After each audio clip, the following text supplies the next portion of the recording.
Hey guys, this is a segment from the Slumpbuster podcast. You can find the full episode on any of the various podcast platforms, or of course, subscribe to us on YouTube for more of our content. Other than that, guys, sit down, bust a slump, and enjoy.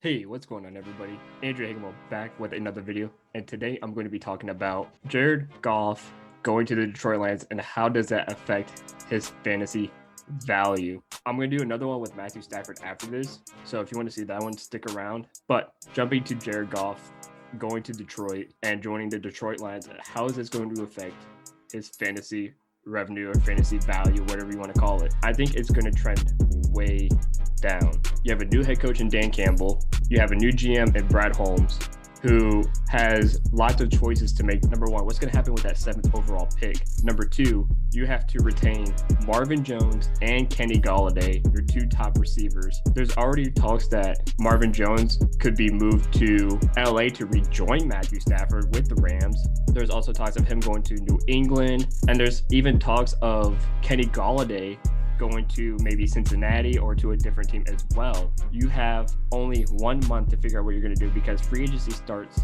next month in March. Kenny Golladay is officially a free agent in March, and so is Marvin Jones. The thing you have to ask yourself is, will you be able to retain both players? If not, then what's that going to be for the 7th overall pick? Now, Kenny Galladay's already said that he wants to work with Dan Campbell. He loved Dan Campbell's interview, that he loved his energy. He wants to match his energy. But if Jared Goff loses Kenny Golladay and Marvin Jones, that's even worse. And especially if they draft a quarterback with the 7th overall pick, that's even worse for Jared Goff and his fantasy value. Because not only are you learning under a new head coach, but you have no receiving core. You have 2 solid running backs. You have DeAndre Swift and Kerryon Johnson. But what does this mean for Jared Goff fantasy-wise? It's not good.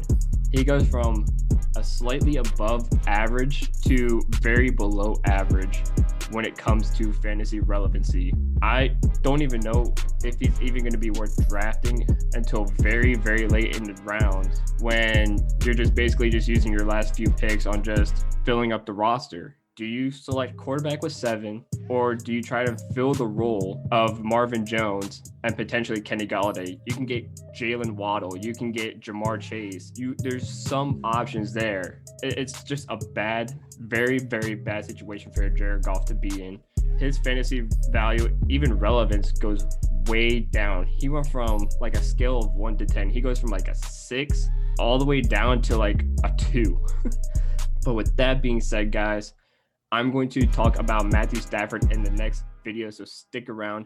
Leave a comment, leave a like, share this video if you like it, and I will see you guys in the next video. Peace.